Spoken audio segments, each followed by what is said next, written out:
Calcule os limites, né, se existirem. Então, na letra A, nós temos o limite, quando x tende a zero, de x na quinta mais 7 sobre x na quarta mais 2. O primeiro passo, então, é aplicar a substituição direta do limite. Então, onde tem x, colocamos zero. Então, nós temos aqui 0 elevado à quinta potência, mais 7, 0 elevado à quarta potência, mais 2. Então, aqui nós vamos ter 0 mais 7, aqui embaixo 0 mais 2, e finalizamos então em 7 meios.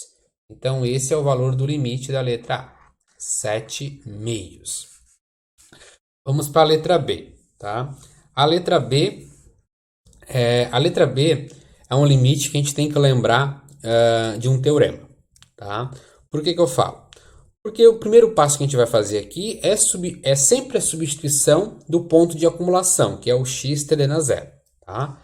Como é um exercício que certamente você já trabalhou nas aulas que você fez aí na Univesp, talvez fique evidente que não há uma resposta rápida, principalmente quando a gente observa esse arco do cosseno. Porque 1 sobre x e o x está tendendo a zero, eu vou ter aqui um cosseno de infinito. Bom, então perceba que cosseno de infinito não é um valor finito, né? É um valor real, né? Dependendo o valor desse infinito, obviamente. Só que ele está dentro de um intervalo real, né? Porque cosseno varia de 1 a menos 1. Mas observa só o que acontece quando efetuamos essa substituição. Nós temos aqui 0 elevado na quinta potência, 0 elevado na quarta, mais 2. Isso tudo está multiplicando o cosseno de 1 sobre 0. Bom, o que acontece aqui? Né? Isso aqui, pessoal, vai tender para infinito. Né? Constante sobre 0 no limite é infinito. E o que acontece aqui? A primeira parte nós vamos ter aqui uma função que vai dar quanto? Vai dar 0, né? 0 na quinta é 0, 0 na quarta dá 0, vou somar com 2 e vou multiplicar aqui. Eu só vou colocar ilustramente aqui, tá? O infinito. Bom, embora não há como calcular, você sabe, né? Então aqui nós vamos ter 0 sobre 2 vai dar 0 vezes cosseno de infinito. Aqui que vai entrar o teorema que eu me refiro para vocês. Perceba que cosseno de infinito não é infinito, né? Porque o nosso cosseno, como eu disse para vocês, lembra do gráfico do cosseno, né? Tá bom? O cosseno de zero é 1, tá? Então ele começa aqui, ele vai, ele vai, ele vai, e ele sempre vai estar limitado aqui, né? Superiormente a 1 e inferiormente a menos 1.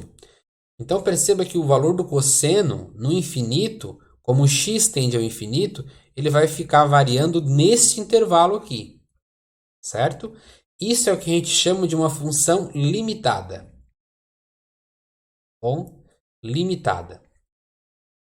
E utilizando agora o teorema do confronto, na verdade, a consequência do teorema do confronto, ele diz o seguinte: se você tem uma função nula multiplicado por uma função que é limitada, esse limite existe e esse limite é zero. E é absolutamente o que nós temos aqui. Nós temos uma função, eu posso chamar essa aqui de f. Posso chamar essa aqui uma função de f de x. Posso chamar essa outra função de g de x. Certo? E a minha função f, no limite, tem imagem zero, porque a gente viu, né, que esse primeiro fator aqui foi zero, que é a imagem da função, e que cosseno de 1 sobre x no limite é uma função limitada. Então, satisfez as duas condições da consequência ou do teorema do confronto. Quer ter uma função nula multiplicado por uma função limitada. Quando isso ocorre no limite, esse limite existe e é zero. Bom, obviamente se aplica especificamente para x tendendo a zero, né? Acho que eu não tinha falado isso para vocês, ok? Então esse limite aqui existe porque nós temos uma função limitada e uma função nula. E pela consequência do teorema do confronto, esse limite existe e é zero. Ok? Então, vou colocar aqui a resposta final, zero. Bom, vamos então para a letra C, o último limite desse exercício. Módulo de x dividido por x. Bom, esse exercício certamente você vai pensar, bom, x dividido por x vai dar 1, certo?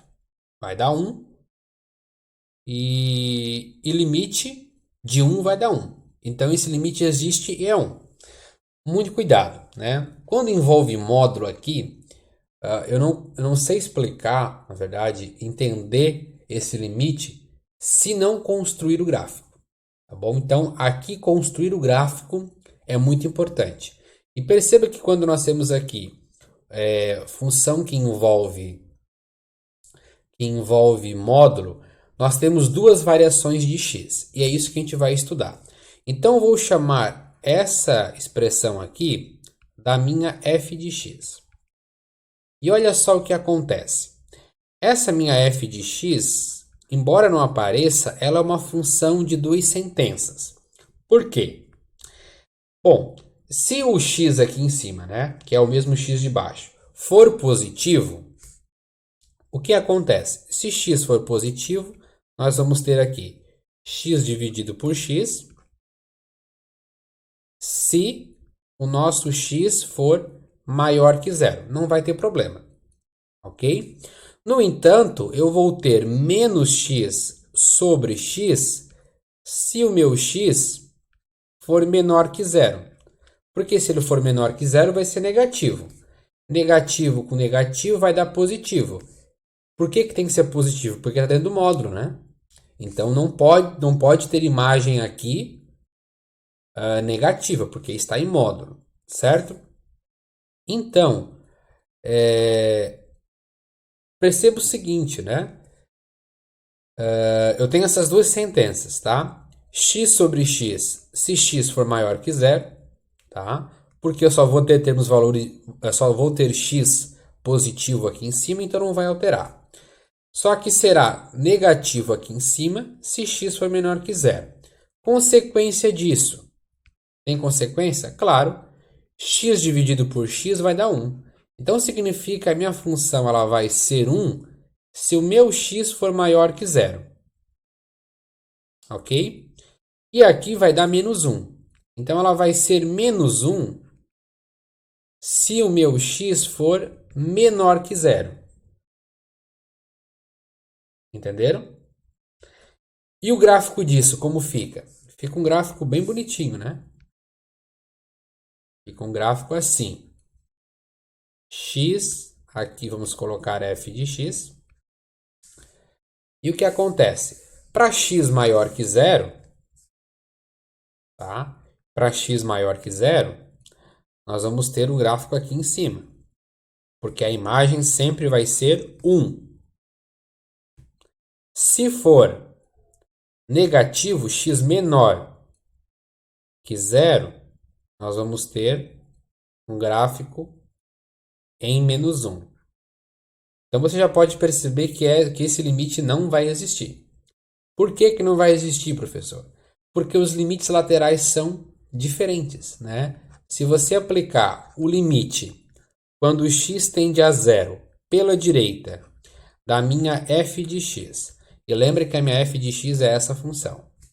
Se eu estou indo pela direita, então estou analisando nesse sentido. E quando chega em zero, vai tender a 1. Então, meu limite lateral aqui é 1.